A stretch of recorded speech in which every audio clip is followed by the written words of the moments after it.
Hey everybody, today I'm bringing you a layout with a sketch by Laura Whitaker. If you go to my Pinterest boards, you can find sketches and lots of other scrapbooking ideas, lots of layouts to scrap lift, and I will try to remember to actually link that in the description box below.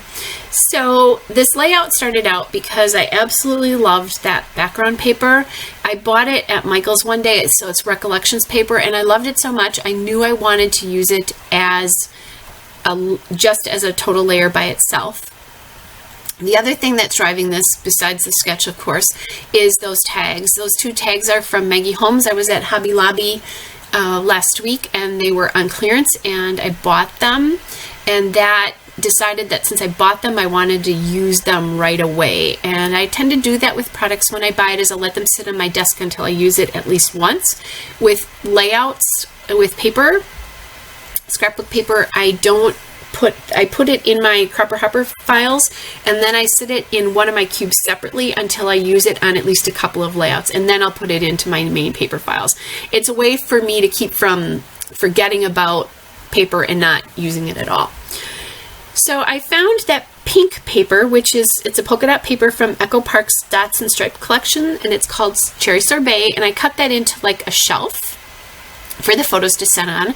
And then I'm also cutting a top strip there, which echoes the sketch, so I'm using that. And then I found a scrap of yellow lined paper from Echo Park, All About a Boy, and I don't have a name for that paper because it had been cut off. This was just a scrap. So I cut another piece there to echo there's three pieces of paper, if I remember correctly, in the sketch in that kind of shelf area. And then I cut a small piece of yellow to go up on top as well.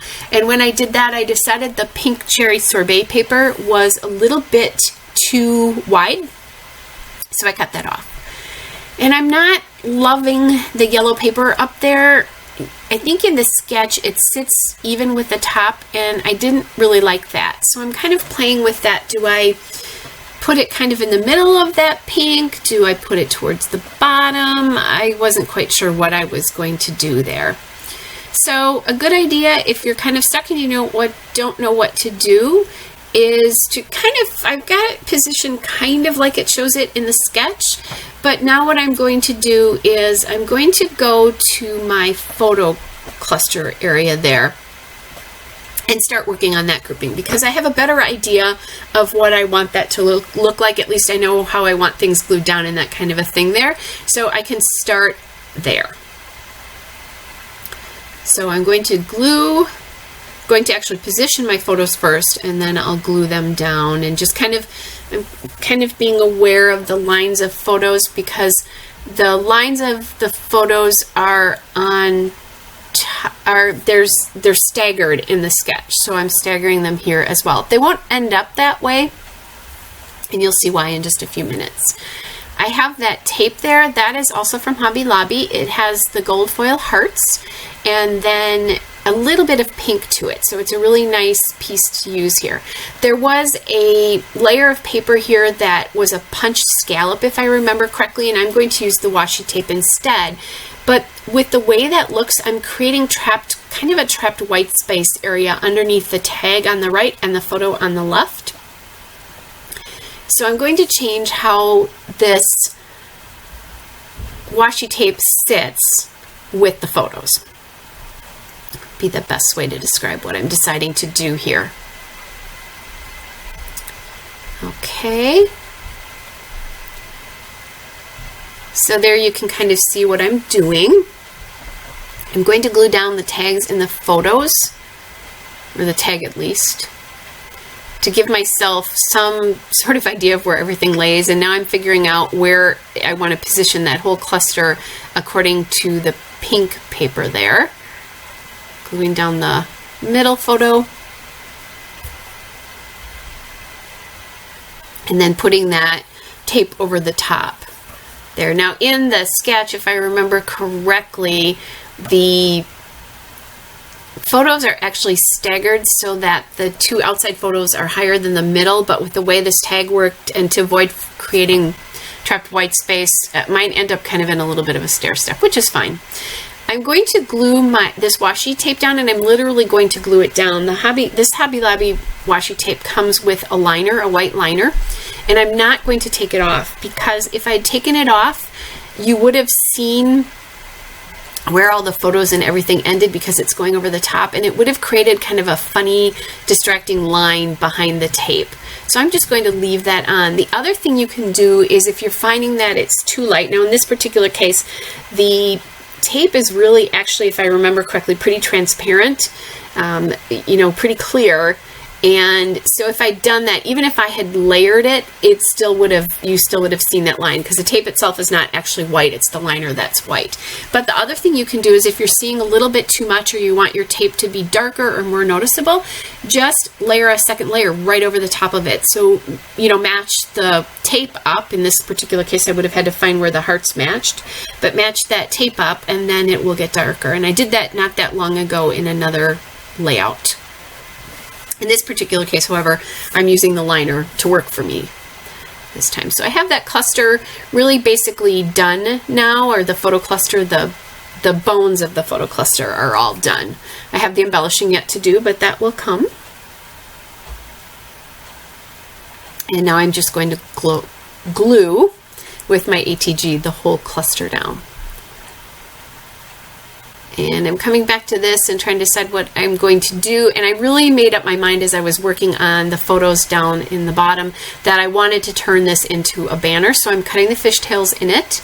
And the other thing I decided is it really needed to come down so that it was partway on the yellow. And what I could have done is I could have brought it all the way to the bottom. I didn't see that day because I was trying to follow the sketch a little bit more up there, but I could have brought it all the way to the bottom of that pink paper as well too. That would have been an option, and the tag could have layered over that very nicely. But I didn't do it that way this time. I did something a little bit different. So now I'm going to glue down that happy tag, and that tag makes me happy. I'm happy because of how many layouts I got done, and I'll tell you about that when I start doing my title. In the meantime, I have some bows here that I want to use. All those bows, the bow on the two bows on the right there were from Hobby Lobby. This particular collection is from Michael's, so it's the Recollections Crafted paper bows. I'm not sure if these are still available or not. When you go there, I think these are in like the section where you can get like do cards and invitations and that kind of thing, and there's lots of colors to choose from and doilies and that kind of stuff if you're looking for them. I think that's where I bought these, if I remember correctly, but they're, I think, at least a year old. All right, so I chose 2 gold foil bows with some white polka dots there, just emphasizing the polka dot and the gold foil that's appearing in the happy and the tape and in the background there.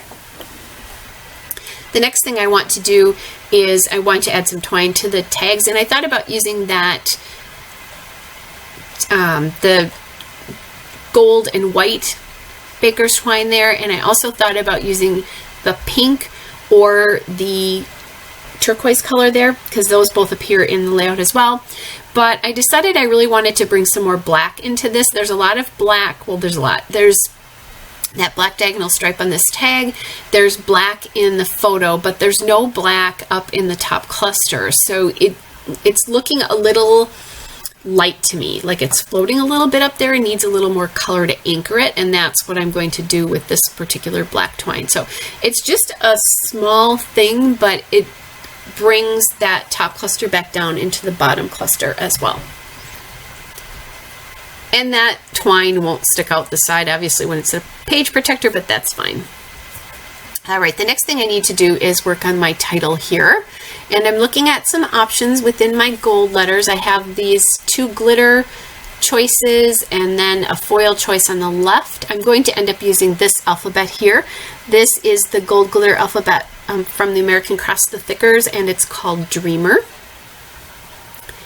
I'm using my wax paper there, and I don't remember if I did this yet, but at one point I'm going to show you the sides of these letters there, right there. The sides of them are bright pink, so they go really perfectly with this layout because of the bright pink in there. I'm not going to be able to use these on every layout because of that, so since I can, I'm going to, and I like the size of the font. Now, I did think that I was going to maybe make that title, the P, instead of being the lowercase letter that it is, to bring it up to be an uppercase letter. But when I put it down, I don't really like how it's laying on that photograph there. So I will drop it back into being a lowercase letter.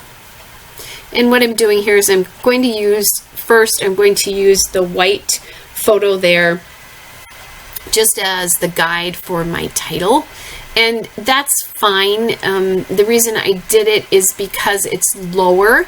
So I didn't want the title to stair step, although in the end with the 66 I did end up doing that. So you'll see that in just a little second. So the story behind this layout is, as I was at a 4-day scrapbook weekend and I was working on finishing up my nephew's wedding album, and I did 66 pages that weekend. If you want to see those pages, I do have some of them as videos on a wedding playlist, but I also have a lot of them in my Flickr photos as well, and I'll try to remember to link that as well too. But I am done with it now. I don't have all of them uploaded yet just because there were so many that weekend, so I haven't uploaded them all, but a good deal of them. I think there's maybe 20 or so to go yet to get in there. And they're simple pages, which is why I could do 66 of them in one weekend. So now I have the title down, and I decided I wanted something in front of the 66, so I go to the asterisk but decide it's not big enough, and I decide to add the asterisks into the 2 tag clusters there. It brings some of that gold glitter into the clusters, just unifying the layout even more. And then I grab a hashtag sign there and put it in front of the 66. Now, the 66 is not even with the word pages, and I just noticed it when I was starting to do this voiceover, so I'll probably go back as soon as I finish this and even that up, because it doesn't look weird, so completely weird, but it does look a little weird, and I think that needs to be changed. And that's a personal preference of mine. It's all a personal thing there, what you like or what you don't. I am using my Scrapbook.com Fine Slick Writer because these tags are a shiny surface. I'm just going to do a little bit of journaling here and finish this up. If you look at as at the end of this video, you'll be able to see a still shot and a couple of detail shots. Hope you are all well, and I will be back with another video again soon. Bye!